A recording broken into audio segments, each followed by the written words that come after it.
이 시대에 자녀를 둔 모든 가정들의 가장 큰 관심사는 어떻게 하면 우리의 자녀들을 잘 교육할 것인가 일 겁니다. 왜냐하면 우리의 자녀들이 잘 되고 행복하기를 바라는 것이 모든 부모의 바람이기 때문에 그렇죠. 자녀들이 다 장성하게 자라서 더 이상 자녀 교육이 필요 없는 우리 어르신들도 우리 교회에 몇몇 분 계신데, 그렇다 치더라도 그 자녀들이 잘 되기를 바라고, 그죠? 또 손자들이 태어났잖아요. 그죠? 손주들도 잘 교육을 받아서 자라기를 바라는 것이 모든 부모들, 할머니, 할아버지들의 바람이죠. 우리의 그 자녀들이 잘 교육을 받고 자라는 것은 가정과만 관련된 것이 아니고 우리 다음 세대가 그렇게 잘 자라는 것을 통해서 한 국가 전체의 미래가 좌우되고, 더 나아가서는 온 세상의 운명이 우리의 자녀들, 우리 다음 세대가 어떻게 교육을 받느냐에 달려있다고 해도 과언이 아닐 것입니다. 그래서 모든 부모들은 사실상 자신의 모든 에너지를 자녀를 기르는데, 교육하는데 쏟는다고 해도 틀린 말은 아닐 겁니다. 동시에 많은 부모들이 자녀를 기르고 또 교육하는 일에 힘을 쏟는다고 말하지만, 한편으로 냉정하게 보면 오늘날만큼 자녀 교육에 무관심한 시대도 없었다라고도 말할 수 있어요. 그 증거는 방황하는 청소년들이 갈수록 많아지고 있다는 사실이죠. 한국 여성가족부에서 주중에 부모와 대화하는 시간이 얼마나 되는지 청소년들을 조사했습니다. 일주일 동안 엄마와 대화하는 시간이 30분 미만, 30분이 되지 않는 청소년들이 약 23%, 아빠와의 대화가 30분이 채 되지 않는 자녀들은 더 많습니다. 약 50%입니다. 하루가 아니라 일주일입니다. 일주일간. 부모들이 자녀들을 학교에 보내고 학원에 보내고 많은 교육을 시키는 것 같지만, 정작 중요한 교육을 부모 자신이 자녀들에게는 전혀 시키지 않고 있다는 것을 보여주는 굉장히 중요한 증거라고 볼 수 있어요. 교육을 학교에다 위탁합니다. 혹은 교회에다 위탁하죠. 그러나 정작 자녀들과 접촉하는 시간이 갈수록 줄어들고 있고, 부모와 자녀는 자꾸 멀어지고 있고, 그 부모는 자녀 교육에 대한 책임으로부터 자꾸 벗어나고 있는 그런 것이 우리 현실을 보여주는 것 같아요. 그래서 교육에 상당히 많은 관심을 기울이는 것 같지만, 사실은 홍수가 날 때 맑은 물 한 잔 구하는 것이 더 어려운 것처럼 정작 중요한 교육은 갈수록 사라지고 있는 것과 같다는 생각을 제가 하게 됩니다. 그런데 여러분, 오늘 저의 관심은 우리 신자들의 가정이에요. 우리 신자들의 가정은 자녀 교육과 관련해서 어떤가? 우리는 우리의 자녀를 바르게 교육하고 있습니까? 5월달에 한번 생각해 볼 주제예요. 신자들의 자녀 교육은 불신자들의 자녀 교육과 어떻게 달라야 하고 어떻게 다릅니까? 우리는 우리의 자녀들을 바르게 교육하고 있습니까? 우리는 우리의 자녀들 어떻게 교육하는 것이 올바르게 교육하는 걸까요? 이 질문은 우리 부모들에게도 중요하고 우리 자녀들도 교육을 받는 입장에서 바르게 알 필요가 있고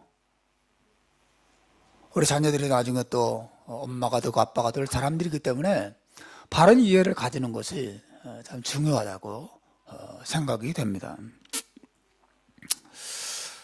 여러분, 우리 신자들의 바른 자녀 교육을 위해서 우리가 가장 먼저 생각해야 될 점이 있어요.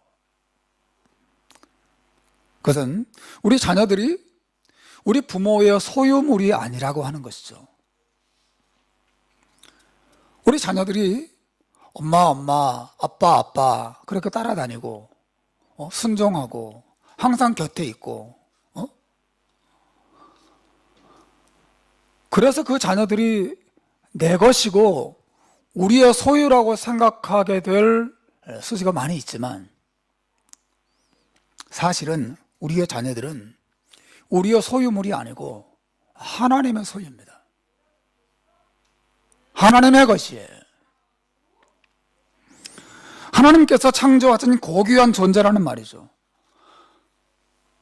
하나님께서 우리 부모들에게 부모들의 이 세상을 살아가는 동안에 우리 자녀들과의 관계 안에서 행복을 누리도록 잠시 우리 곁에 보내준 사람들이 우리의 자녀들이란 말이죠.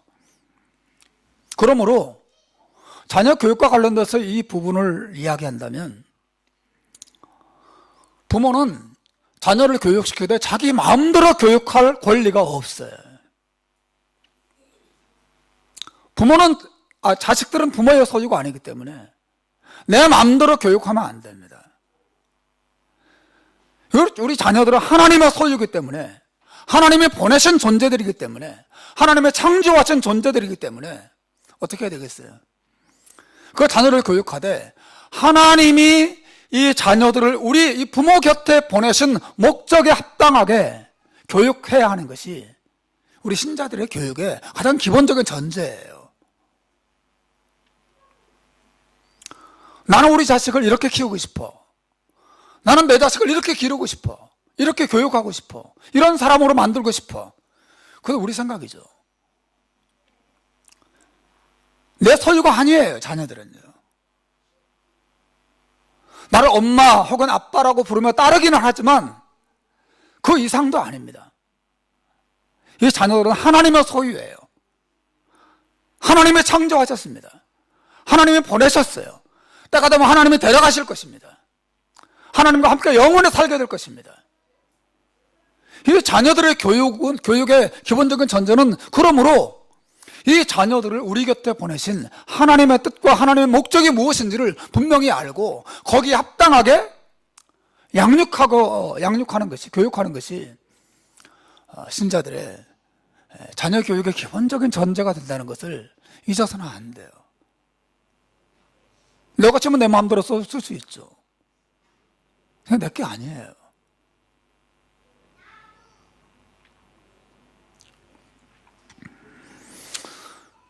따라서 중요한 질문은 이거죠. 하나님께서 우리 자녀들을 우리 곁에 보내신 목적이 무엇인가? 왜 우리 가정에 태어나게 하셨을까? 우리 신자들은 우리에게 보내신 이 하나님의 자녀들을 어떻게 양육해야 할까를 바르게 알아야 합니다. 오늘 본문 우리가 읽은 말라기서 2장 13절, 14, 15절은 그 사실을 잘 보여주는데 우선 맨 마지막 15절에 보면 하나님께서 우리 신자들의 가정에 이 자녀들을 보내신 목적이 무엇인지를 또렷하게 말씀해주고 있어요. 여러분 15절 한번 읽어보십시오. 같이 읽읍시다. 시작.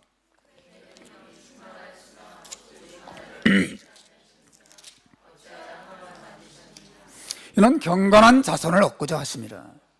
그러므로 내 심령을 삼가 지켜 어려서 맞이한 아내에게 거짓을 행하지 말지니라. 나머지 부분 제가 이 설교 후반부에 좀 더 설명하겠습니다. 여기 보면 하나님께서 한 남편에게 한 아내를 만드신 이유가 뭐냐? 그분은 영이 충만한 분, 하나님은 영이 많은 분이세요. 충만한 분이세요. 그분 자체가 영이에요. 근데 왜 아내를 한 사람만 만드셨을까요? 아담에게 하와 A, 하와 B, 하와 C, 하와 D 여러 하와를 만들 수 있었는데 왜 하나만 만드셨을까? 영이 모자라서냐? 그렇지 않다는 거죠. 한 남편에게 한 아내를 주신 이유가 뭐냐? 그 부부 관계를 통해서 자녀가 태어나는데 그 자녀를 어떤 자녀를 얻고자 하심이라고요? 예, 경건한 자손을 얻고자 하십니다.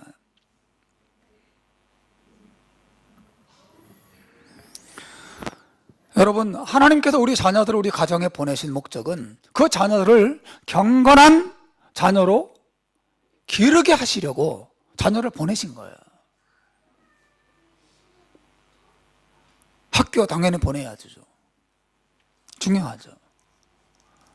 학원 필요하면 보내야 됩니다. 저도 우리 아이들 학원에 보낸 적이 있습니다. 지금도 학원에 가고 있어요. 필요한 일이죠. 운동 가르쳐야 합니다. 악기 하나씩 하면 좋죠. 다 필요한 일이에요. 사회에서 두각나는 아이로 기르는 것 중요한 일이죠. 우리 자녀를 이 세상에 기여하는 위대한 인물로 길러내는 것 정말 필요한 일이고 이 세상에 축복이 되는 길이죠. 하지만 여러분, 우리가 자녀들에 대해서 가지고 있는 그 어떤 목적보다 중요한 것은 이 자녀를 우리에게 보내던 하나님의 목적이라니까요. 다른 목적들을 다 실패하더라도 이 목적을 우리가 달성한다면 우리가 성공적으로 자녀를 기르는 거예요. 하나님 앞에 갔을 때 너 네 자식 뭐 가르쳤어? 학교 성적은? 어느 대학 나왔어? 학위는? 이 세상에 어떤 직업을 가졌어? 연봉을 얼마 받게 했어? 네 자식 어떻게 길렀어? 하나님 이거 묻지 않습니다. 내가 너에게 나의 자녀를 보내서 맡겼는데 너는 그 자식을 어떻게 길렀냐? 경건한 자식으로, 경건한 자손으로 길러냈냐? 이것이 우리 부모에게 물으시는 하나님의 유일한 질문이에요. 경건한 자손을 얻고자 하십니다. 사도 바울도 오늘 우리가 읽은 에베소서 6장 4절에서 같은 교훈을 말하고 있죠. 아비들아, 자녀를 노엽게 하지 말고 오직 주의 교훈과 훈계로 양육하라. 여러분, 경건한 자손을 얻고자 하심이라는 말과 주의 교훈과 훈계로 우리 자녀를 양육해내는 일은 사실 같은 거죠.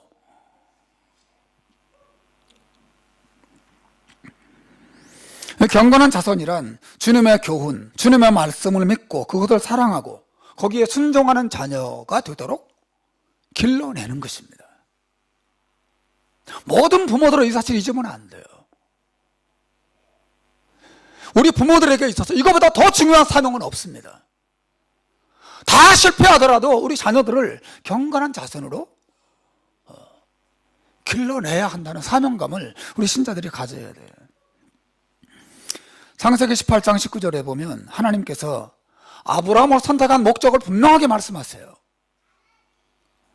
여러분 보십시오. 같이 읽읍시다. 시작. 내가 그로 그 자식과 권속에게 명하여 여호와의 도를 지켜 의와 공도를 행하게 하려고 그를 택하였나니. 하나님께서 왜 아브라함을 택하셨습니까? 아브라함 한 사람만 구원하라고 택하신 것이 아니라고 하는 거죠. 아브라함으로 하여금 그의 자식과 온 가족들에게 명령해서 여호와의 도를 지키도록 하고 의와 공도를 행하게 하려고 그를 택했다. 여러분, 아브라함의 역할이 자녀들과 가족들에게 행하는 그 역할이 얼마나 적극적인지를 보십시오. 아브라함이 무슨 일을 해야 됩니까? 여호와의 도를 지키도록 명령하고 또 그 도를 행하도록 이끄는 거예요. 이것이 하나님께서 부모를 세우고 그 부모에게 자녀를 보내신 목적이라고 하는 것이죠.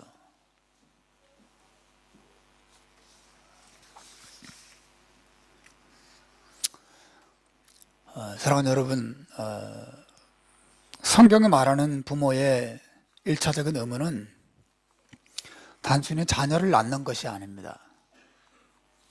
하나님의 자녀를 낳는 것이에요. 단순히 자녀를 교육시키는 것이 아니에요. 우리 자녀를 하나님의 자녀가 되도록 교육시키는 것입니다.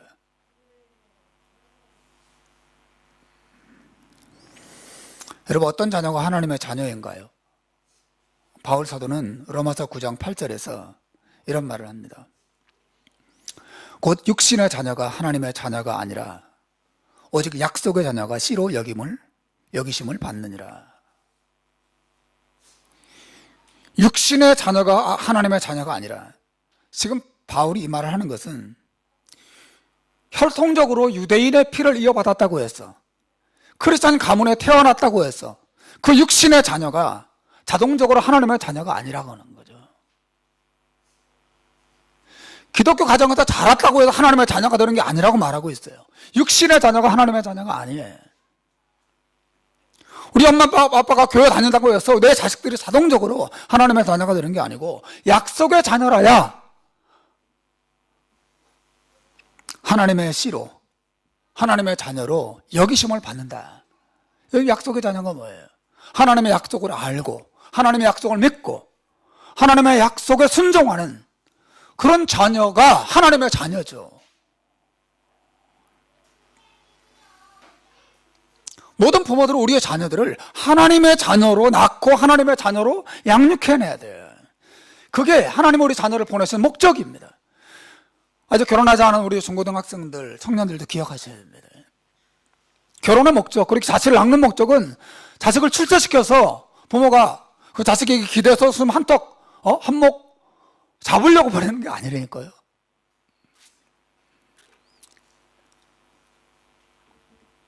우리 자녀를 하나님의 자녀가 되도록 양육해내야 합니다. 모든 크리스찬 가정들의 하나님이 주신 목표예요. 목적입니다. 여러분, 하나님께서 인간과 아담과 하와를 창조하시고 그들에게 생육하고 번성하도록 말씀하셨죠. 그런데 이 하나님의 계획은 단순히 이 땅에 인구가 생육하고 번성해서 많아지는 것이 아니라는 거죠.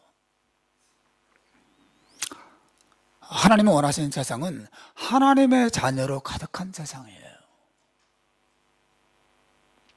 하나님을 사랑하고 하나님을 경외하는 자녀가 가득한 세상. 여러분, 거기서 곧 성경에도 그토록 많이 언급되는 하나님의 나라죠. 하나님의 백성으로 가득한 곳, 하나님의 나라예요.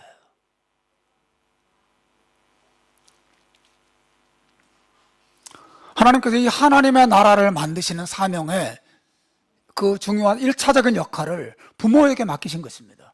하나님의 나라의 시작은 가정에서 시작돼요.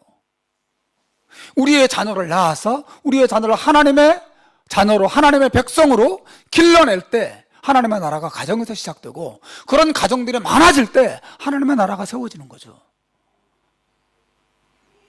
하나님의 나라는 그냥 우리가 교회 나오고 선교 언급해서 선교사들이 멀리 나가서 복음을 전함으로써 하나님의 나라가 그런 방법을 통해서 확장되는 게 아닙니다.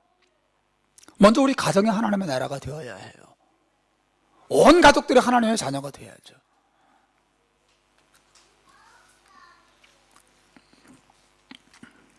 우리 신자들은 이러한 사명을 이해하고 이런 사명에 헌신해야만 합니다. 놀랍게도 여러분, 이 일은 결혼한 사람뿐 아니라 자녀가 없는 가정에서도, 심지어 독신으로도 할 수 있는 사명이에요. 뭐가요? 하나님의 자녀를 양육하는 일 말이죠.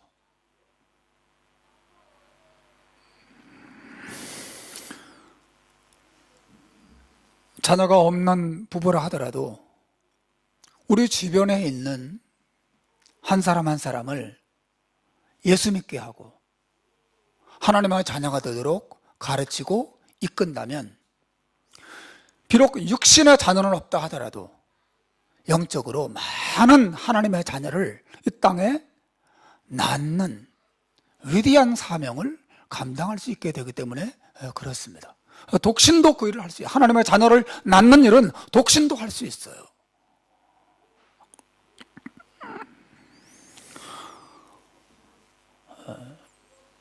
어제 토요일 날 카페에 가서 커피를 마시고 아침에 내가 아는 분과 앉아서 이런저런 대화를 나누는데 옆에 예전 집에 살던 우리 옆집에 살던 호주 노 부부가 카페에 오셨어요. 너무 반갑게 인사 나눴습니다. 이 부부는 벌써 자녀들을 다 출가시키고 둘이만 사시는 분이세요. 근데 제가 참 감사한 것은 이 호주 부부가 우리 자녀들, 우리 집 아이들을 종종 집에 초대하고 또 개인적으로 만나고 해서 하나님의 말씀으로 권면하고 위로하고 책도 소개시켜주고 또 기도해주고 그런 일을 너무 아름답게 잘 감당해 주셨다고 하는 거죠. 제가 참 잊을 수가 없어요. 어제 만났을 때도 우리 아이들 안부를 일일이 다 묻는 거예요. 잘 지내냐? 어떻게 지내냐? 학교는 잘 다니냐? 여러분, 나이가 많이 든 할머니, 할아버지라 하더라도 이 우리 주변에서 만나는 젊은이들을 예수 믿게 하고 예수님 말씀 안에 견고하게 서서 그 속에서 자라도록 돕는 역할을 아름답게 감당하는 것이죠. 여러분, 하나님의 자녀를 낳고 만들고 양육해내고 교육하는 일은 정말 아름다운 일이에요. 사도 바울도 싱글이었어요. 하지만 바울은 누구보다도 더 많은 자녀를 낳았습니다. 고린도전서 4장 15절에 보면 바울이 말합니다. 그리스도 안에서 1만 스승이 있으되 아비는 많지 아니하니 그리스도 예수 안에서 내가 복음으로써 너희를 낳았습니다. 내가 너희를 낳았다 말씀하십니다. 물론 1차적으로는 우리 부모들에게 우리 자녀를 낳고 낳은 자녀를 하나님의 자녀로 양육해내는 사명을 주셨지만 이 일은 모든 신자들에게 싱글이든 아니면 결혼을 했든 육신의 자녀가 있든 없든 간에 모든 신자들에게 주어진 위대한 사명이에요. 하나님의 자녀를 낳고 하나님의 자녀로 양육해내는 일 말이죠. 내가 복음으로써 너희를 낳았다 말을 합니다. 갈라디아 4장 19절에도 바울이 똑같이 말합니다. 나의 자녀들아 너희 속에 그리스도의 형상을 이루기까지 다시 너희를 위하여 해산하는 수고를 하노니 그랬어요. 한 영혼을 변화시키고 한 영혼을 구원하기 위해서 해산하는 수고를 아끼지 않는 것이 사도 바울의 삶이었다고 하는 것이죠. 여러분, 자녀를 낳고 자녀를 하나님의 자녀를 양육하는 일은 모든 크리스찬 가정들이 잊어서는 안 되는 중요한 것이에요.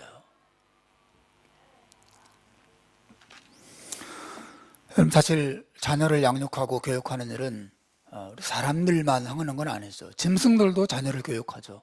비록 본성에 의한 것이긴 하지만 짐승들도 자기 새끼들에게 먹이 잡는 법, 집을 짓는 법, 또 위험할 때 피하여 숨는 법 다 가르쳐줘요.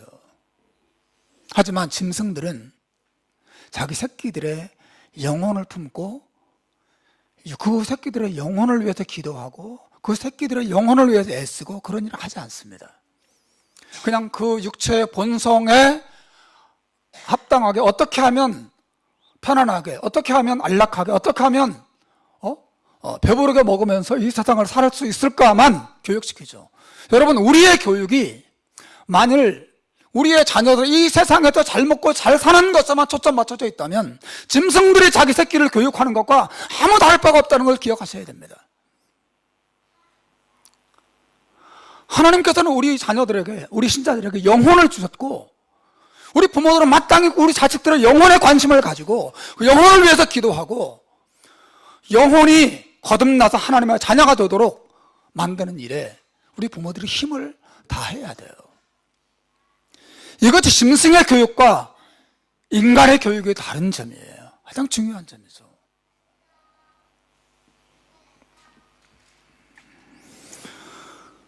우리 신자들은 우리 자녀들이 영혼을 지닌 존재임을 잊어서는 안 돼요. 그래서 그들의 행복은 먹고 마시는 것에 달린 것이 아니라 하나님을 아는 지식에 달려있다는 것을 정말 잊어버리면 안 됩니다. 오늘 커피 브레이크 하게 되겠지만 사람이 떡으로만 사는 것이 아니라 하나님의 입으로부터 나오는 모든 말씀으로 사는 것이에요. 그 말씀을 읽고 거기서 감동을 얻고 거기서 힘을 얻고 그 말씀을 통하여 하나님을 가까이 하고 할 때 진정한 힘을 얻고 행복을 얻는 것이에요. 그렇다면 불행해집니다. 정말 불행해집니다. 부모의 1차적인 책임은 물론 가나다라도 가르치고 ABC도 가르치고 1, 2, 3, 4도 가르치고 다 가르쳐야 되지만 그보다 더 중요한 사명은 우리 자녀들을 경건한 자손이 되도록 하나님을 알고 경외하는 자녀가 되도록 힘을 다해야 돼요. 힘을.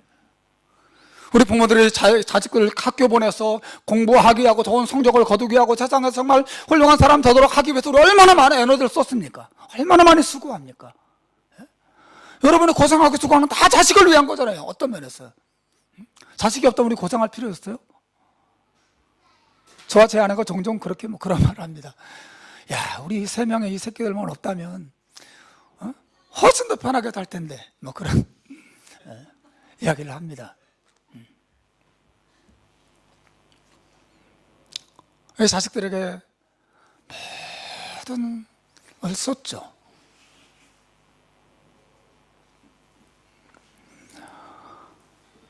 여러분, 그러나 그 모든 수고에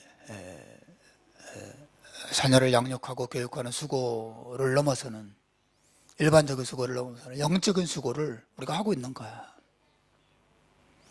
우리 자식들을 위해서, 자식들의 영혼을 위해서도 그렇게 고생하고 눈물로 기도하고 하나님 말씀을 가르치고 하나님을 믿도록 애쓰고 그렇게 하고 있는 거야. 들어볼 필요가 있어요.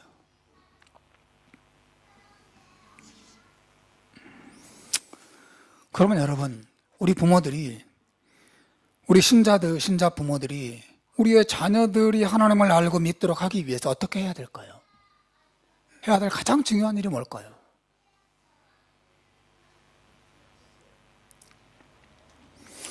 물론 기도도 해야죠. 우리가 성경도 같이 읽고 가정예배도 같이 드리고 신앙 상담도 해주고 해야 될 일이 많이 있죠. 그죠?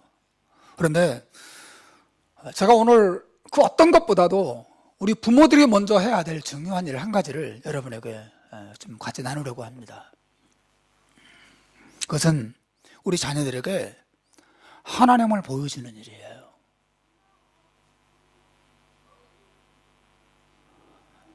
여러분은 잠을 자다가 꿈을 꾸고 꿈속에서 비디오 카메라를 가지고 하늘에 올라가셔서 하나님을 촬영에다가 자녀들에게 쫙 보여주면 얼마나 좋겠어요?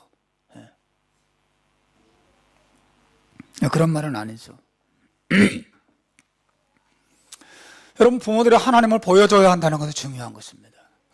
무슨 말이냐면 우리 자녀들은 어떻게 하나님을 아냐면 부모의 말을 통해서 하나님을 알지 않습니다. 아, 하나님 이런 분이구나. 하나님 우리의 창조주시래. 하나님은 사랑이셔. 하나님 우리의 구원자셔. 하나님 지금도 살아계셔. 여러분, 이런 것을 자녀들에게 수없이 말해주고 성경을 읽어준다고 해서 자녀들이 아, 하나님이 그런 분이구나. 아, 나 하나님 좋아. 하나님 믿을래. 그렇게 되는 게 아니라니까요. 물론 그것도 당연히 해야 되지만 그보다 더 중요한 일이 있어요. 그것은 부모들이 자녀들에게 하나님이 어떤 분인지 삶을 통해서 보여주는 것입니다. 아, 하나님이 이런 분이구나.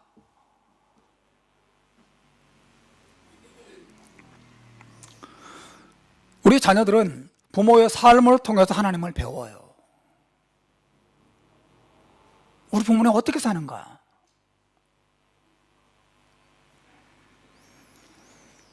특히 우리 부모가, 엄마 아빠가 서로 사랑하고 아끼고 서로 하나 되는 모습을 통해서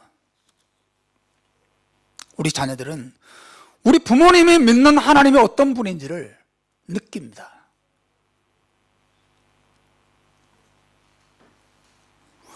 본문 말라기서에서 하나님께서 말씀하신 내용이 그거예요.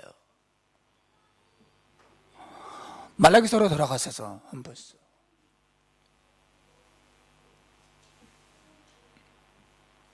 여러분 13절, 14절, 15절에 보십시오. 우선 13절에 보면 하나님께서 이 유대인들이 행하는 악한 일을 한 가지를 언급하고 있어요. 너희가 이런 일도 행하나니 곧 눈물과 울음과 탄식으로 여호와의 제단을 가리게 하는도다. 이게 무슨 말이냐면 어떤 하나님의 제단에 오는 사람들이 저 제단 앞에 와서 눈물을 흘리고 통곡을 하고 한숨을 쉬고 부르짖는 일이 있다는 거예요. 너희가 눈물과 울음과 탄식으로 여호와의 제단을 가리게 하는도다. 하나님의 제단에 와서 막 감사 찬송을 드리고 그래야 되는데 그 하나님의 제단에 어떤 사람들이 와서 통곡하고 운다는 거예요. 그것 때문에 그러므로 여호와께서 다시는 너희의 봉헌물을 돌아보지도 아니하시며 그것을 너희 손에서 기꺼이 받지도 않겠다. 무슨 말이냐면 너희가 그런 죄를 짓기 때문에 내가 너희들의 예배를 받지 않겠다 말씀하십니다. 도대체 이게 뭘 의미하는 걸까요? 그리고 14절에 그 이유를 설명하고 있어요. 14절에 보면 너희는 이르기를 어찌 됨이니까 하는도다. 하나님 우리 제사를 안 받는다니요, 우리 예배를 안 받으시다니요. 도대체 왜 그러시죠? 묻습니다. 그때 하나님 대답하세요. 이는 너와 내가 어려서 맞이한 아내 사이에 여호와께서 증인이 되시기 때문이라. 그는 내 짝이요 너와 사역한 아내로되 내가 그에게 거짓을 행하였도다. 이게 무슨 말입니까? 13절에 나오는 하나님의 제단 앞에서 통곡하고 눈물로 하나님 앞에 부르짖는 사람들이 누구냐면 이 부인들이에요. 부인들. 왜 부인들이 예배당에 가서 하나님께 제사를 드리면서 통곡하여 웁니까? 그 이유는 남편들이 이 부인들을 제대로 사랑하지 않고 부인들을 핍박하고 또 바람피고 정말 이 부인을 하나님이 주신 귀한 믿음의 반려자로, 은혜의 반려자로 사랑하고 섬기지 않는 이 부인을 착취하고 부인을 짓밟는 그런 악한 죄를 저지르고 있었다는 거죠. 따라서 이 부인들이 어디 가서 하소연할 데 없으니까 예배당에 가서 하나님 앞에 엎드려서 부르짖어 눈물로 기도하는 거예요. 하나님께서 말씀하십니다. 너희가 너희 부인에게 그렇게 악한 짓을 행하고 부인들이 이곳에 와서 이 눈물과 통곡으로 이 제단을 가리게 하기 때문에 너희들의 제사와 이 제물을 내가 받지 않겠다. 하나님 말씀하시는 거죠. 그게 14절까지의 내용이에요. 그리고 15절에서 중요한 말을 하십니다. 그에게는 영이 충만하였으나 오직 하나를 만들지 아니하셨느냐. 부인을 하나를 만들었단 말이죠. 아까 제가 설명드렸죠. 왜 하나님께서 하나만 만드셨느냐? 부인 한 사람만 주셨느냐? 이는 경건한 자손을 얻고자 하심이라. 즉 하나님께서 우리 두 사람을 부부가 되게 하신 목적은 이 두 사람을 통해서 경건한 자손이 태어나서 자라도록 하기 위함이란 말이죠. 그러고 나서 뭐라고 말씀하십니까? 그러므로가 중요해요. 그러므로 내 심령을 삼가 지켜 어려서 맞이한 아내에게 거짓을 행하지 말지니라. 왜 그러므로죠? 즉 경건한 자손을 얻기 위해서는 남편과 부인 사이에 이런 통곡과 눈물과 부르짖음이 있는 관계가 있어서는 안 된다는 거예요. 하나님께서 너희 두 사람을 통해서 경건한 자손을 낳기 원하는데, 그리고 얻기 원하는데, 너희가 맨날 싸우고 맨날 서로를 핍박하고 피눈물을 흘리게 만드는 그런 관계 속에서 경건한 자녀가 자랄 수 있겠느냐는 거죠. 경건한 자손이라고 하는 것은 애들을 그냥 교회 보내고 회당에 보내고 성경 열심히 배우게 하고 그럼으로써 이루어지는 게 아니고, 가정에서 부부가 어떻게 서로 사랑하고 하나님 말씀을 따라서 하나님 말씀에 순종하는 모습을 자녀들에게 보여주느냐에 따라서 경건한 자손이 생기는데, 그러므로 너희가 경건한 자손을 얻기 위해서는 다시는 너희 부인에게 거짓을 행해서는 안 된다라고 말씀하시는 거죠.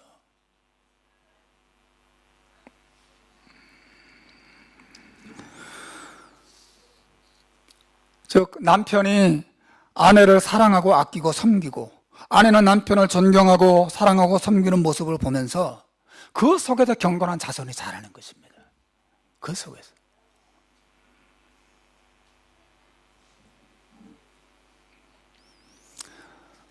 그 자녀들의 신앙교육은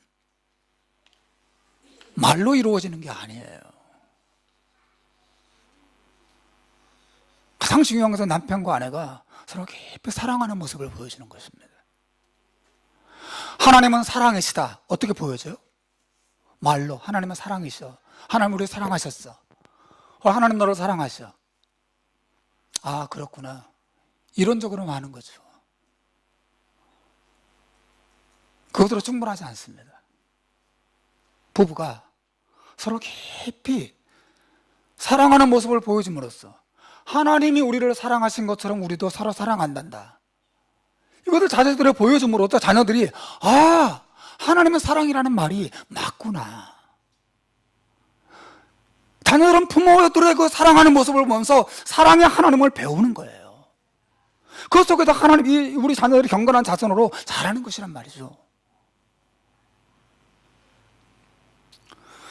성경 드립다 배운다고 해서 신자로 자라는 게 아닙니다.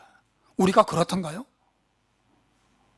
여러분이 저나 여러분이나 성경 지식이 모자라기 때문에 우리 하나님을 많이 모르는 거예요.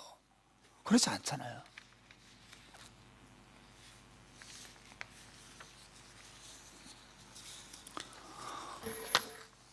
여러분, 우리 부모들에게는 너무 큰 사명이 주어졌어요.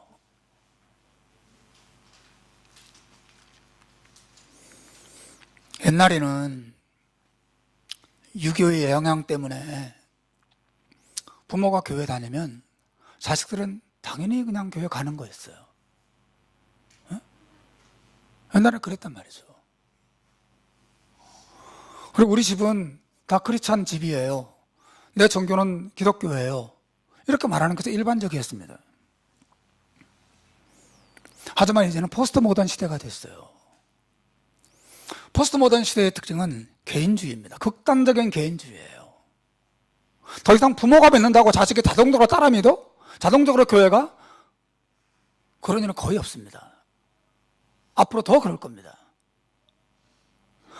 그래서 우리 자녀들을 신자로 만드는 방법은 강압적으로 교회 끌어오는 게 아니라 우리 자녀들로 하여금 왜 하나님이 아름답고 위대한 분이신지, 우리가 왜 하나님을 믿어야 하는지, 왜 하나님이 진리이신지를 분명히 설득력 있게 설명해주고 거기에 감동을 받도록 해줄 필요가 있어요.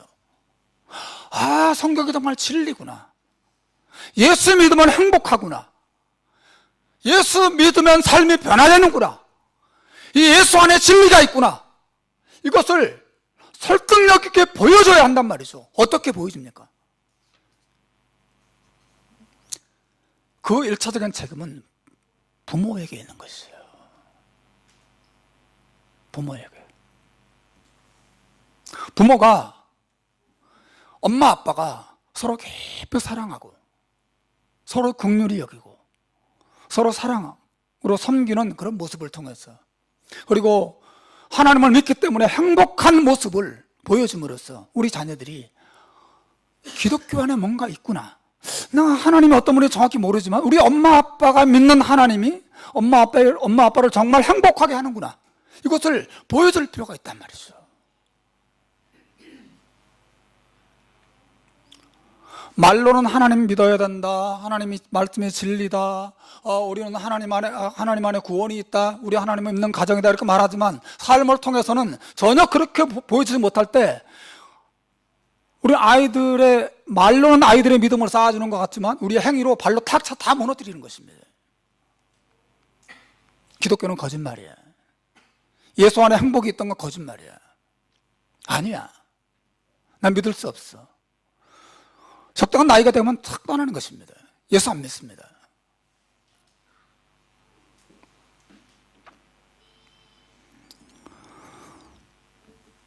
여러분, 가장 설득력 있는 메시지는 부모가 하나님 때문에 행복한 모습을 보여주는 거예요. 특히 그것이 하나님의 은혜 때문이라는 것을 보여주는 게 중요해요. 하나님의 은혜.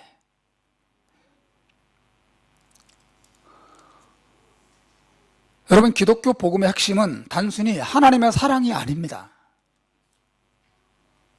기독교 복음의 핵심은 하나님의 은혜로운 사랑이에요. 하나님의 사랑이 아니라 하나님의 은혜로운 사랑이라고 하는 거죠. 은혜라는 것이 무엇입니까? 은혜는 하나님께서 사랑받을 자격이 없고 구원받을 자격이 없는 죄인들을 위해서 자기 아들을 주셨다는 소식이죠. 사랑과 은혜는 달라요. 정말 교회 안에서 강조되어야 될 것은 단순한 사랑이 아니라 은혜예요, 은혜. 하나님의 사랑은 은혜로운 사랑이에요. 우리가 사랑스러워서 사랑하시는 게 아니라 사랑받을 자격이 없음에도 불구하고 우리를 사랑하셔서 우리가 죄인임에도 불구하고 자기 아들을 주시고 용서받을 자격이 없음에도 불구하고 그 아들의 피로 우리를 영원토록 완전하게 용서해 주시고 우리가 하나님께 받아들여질 만한 가치가 없음에도 불구하고 예수 그리스도의 피로 우리를 받아주셨다라고 하는 소식이, 그죠? 이게 은혜죠. 하나님의 사랑은 은혜로운 소식이에요. 그리고 그 사랑은 영원히 변함이 없습니다. 누구도 우리를 향한 이 하나님의 사랑에서 우리 끊을 수가 없다라고 선언하는 것이 성경의 복음이죠. 여러분, 이 복음을 어떻게 자녀들의 가슴속에 심어두고 정말 이 하나님의 은혜를 기뻐하고 즐거워하게 만들 수 있습니까? 내 설교로 혹은 교회학교 선생님이 그냥 가르쳐주는 것으로 충분하지 않습니다. 가장 먼저 그 기초를 닦는 것은 가정에서 이루어지는 거예요. 자식들과 누가 제일 많은 시간을 갖습니까? 부모죠. 자식에게 누가 가장 큰 영향을 미칩니까? 전가요? 아니면 교회학교 선생님인가요? 친구들인가요? 아니에요. 엄마 아빠예요. 엄마 아빠가 이 소식을 자녀 가슴속에 새겨줄 필요가 있습니다. 어떻게 해요?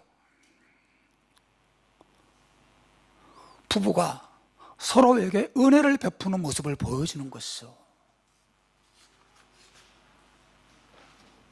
그래서 하나님이 나에게 은혜를 베푸셔서 나를 구원하신 것처럼 아빠도 엄마에게 은혜를 베풀고 용서하고 긍휼히 여기고 이해해주고 기다려주는 모습을 자식이 보면서, 반대로 아내가 자기 남편에 대해서 그런 모습을 보여주는 것을 통해서 우리 자녀들은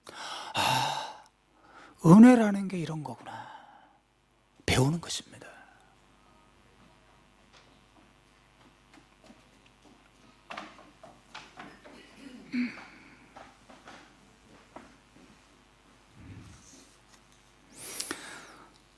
만일 우리가 믿는 하나님은 은혜로운 분이라고 말하면서도 엄마 아빠가 서로에게 전혀 은혜를 베풀지 않고 맨날 싸우고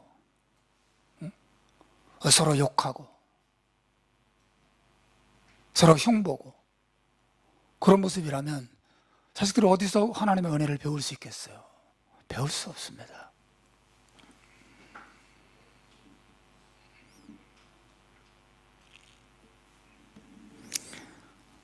유명한 인도의 성자라고 불리는 마하트마 간디가 이런 말을 합니다. 당신네 크리스찬들은 모든 문명을 산산조각 내고 세상을 발칵 뒤집을 정도로 충분한 강력한, 그리고 이 전쟁으로 찢긴 이 땅에 평화를 가져다 줄 만한 소식을 가진 사람들입니다. 그러나 당신들은 그 소식을 한낱 한 권의 좋은 문학 작품 정도로만 여기고 있습니다. 그런 말을 했어요. 간디가 생각할 때 온 세상을 발칵 뒤집어 놓고 이 모든 전쟁으로 갈기갈기 찢겨진 세상을 평화로 사랑으로 가득 차게 만들 수 있는 그 소식을 가진 책, 그게 무엇입니까? 복음이죠. 복음 중에서도 은혜의 복음이에요.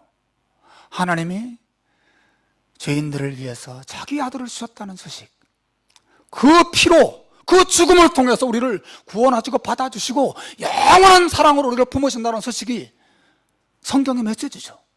은혜의 소식이에요. 조건 없이 영원한 사랑을 베풀어 주신 분.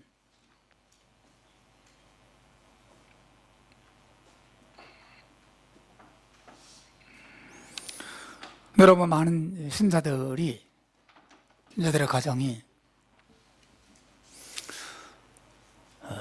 이 소식의 가치와 이 소식의 풍성함을 잘 모르거나, 그래서 우리 자녀들에게 그것을 전하는 일에 많이 실패하고 있다는 것은 너무 슬픈 일이에요. 사랑하는 여러분, 이 가정의 달에 우리 엄마 아빠들이 우리 자식들에게 좋은 선물 사주고 아침마다 뽀뽀해주고 자녀들을 위해서 기도해주고 다 중요하죠. 저도 다 그렇게 했으니까. 그러나 그 어떤 사명보다도 이 은혜의 복음을 가슴에 새겨줘서 이 은혜에 감격해서 이 은혜 때문에 기뻐하고 행복하고 이 은혜 때문에 세상을 살만난다고 생각할 자녀로 길러야 될 사명이 우리 부모에게 있다는 걸 기억하고 그 일을 위해서 하나님의 은혜 베푸신 이 소식이 얼마나 위대한지를 우리의 말과 우리의 행위를 통해서 우리 부부관계를 통해서 다 드러내 보여줌으로 우리 가정에서 그냥 육신의 자녀가 태어나는 것으로 끝나지 않고 하나님의 자녀가 우리 가정 안에서 자라는 그런 많은 영적인 열매를 거두는 저와 여러분의 가정이 되기를 주님의 이름으로 축원합니다. 기도하겠습니다.